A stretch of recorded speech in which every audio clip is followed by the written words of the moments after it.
This is a powerful green laser, the Coherent Verdi V6. It was originally made to produce 6 continuous watts of 532 nanometer green light, and it no longer does. At least this specific one doesn't.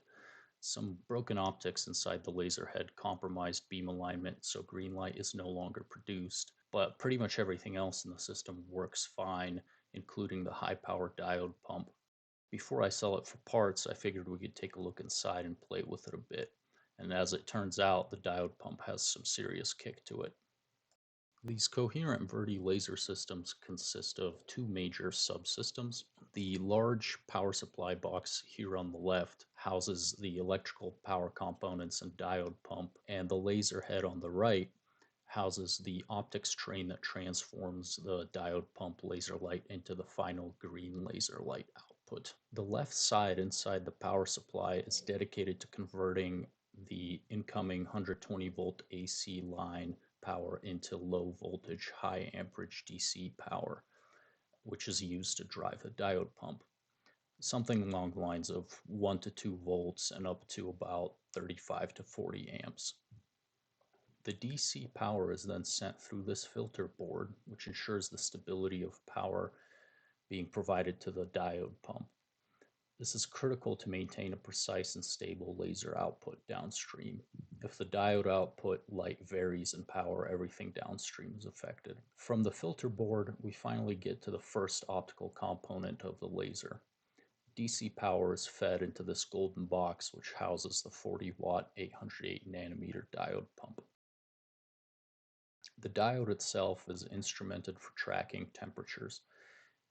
It is mounted directly on the heatsink using indium foil to guarantee good thermal contact for dissipating heat.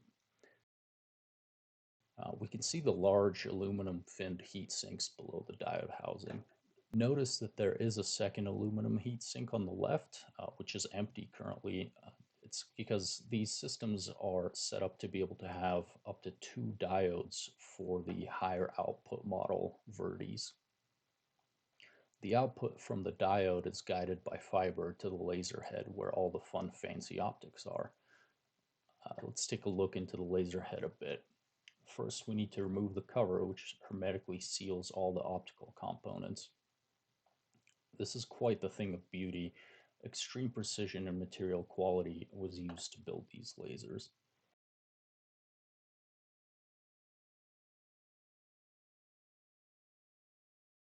On the right, the diode pump fiber comes into the housing. The 808 nanometer diode laser light is focused by this little lens here.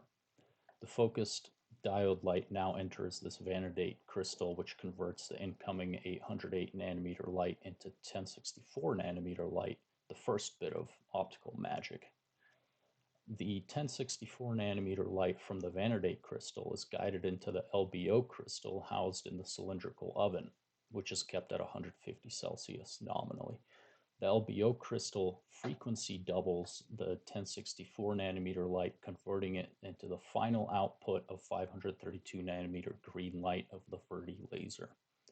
Unfortunately, there is at least one damaged optical component and one component that has been knocked out of alignment, likely due to the head being dropped at some point.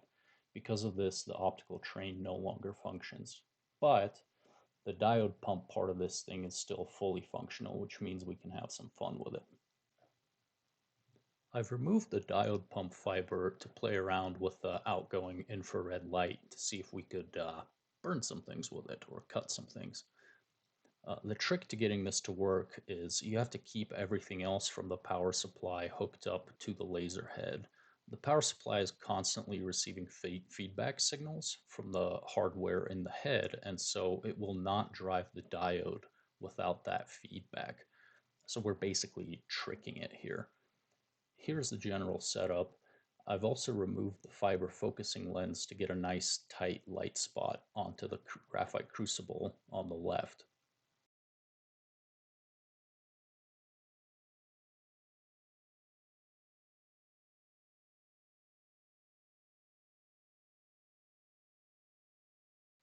With the fiber shooting into open space, the beam diverges very quickly, which is what happens here. I put a 50 micron thick stainless steel foil inside the crucible to show how diffuse the spot is. Even with how large the spot size is, the foil is still oxidized and charred. Keep in mind that this light is mostly invisible to the human eye.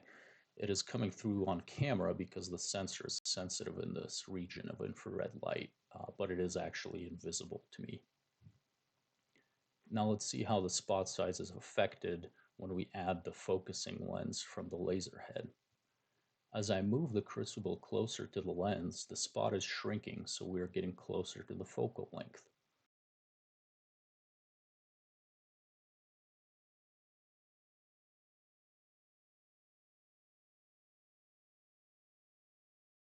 Now we move past the focal point and the spot starts getting larger again.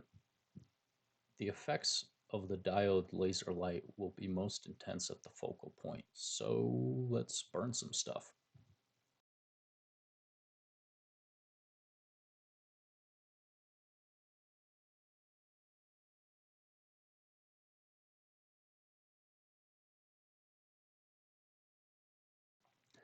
I've hung this thick piece of stainless steel in front of the crucible to provide a nice reflective surface.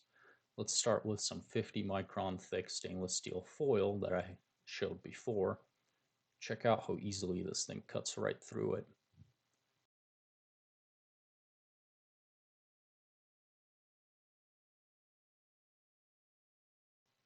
Okay, now let's go for some plywood. The laser chars it quite easily.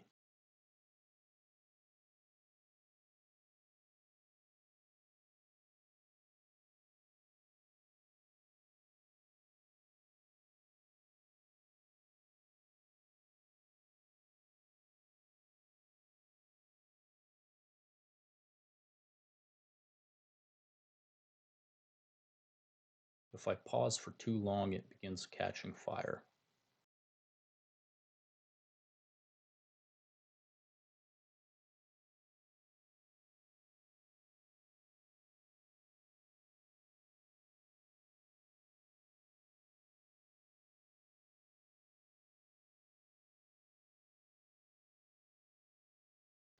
Here's a nice slow-mo shot running at 960 frames per second of the plywood being exposed to the beam. Pretty cool looking flame burst.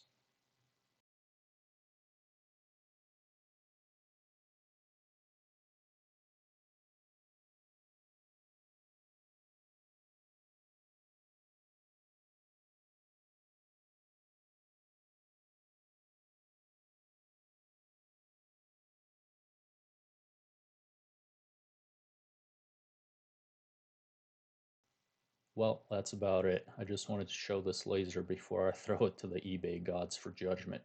Hope you enjoyed.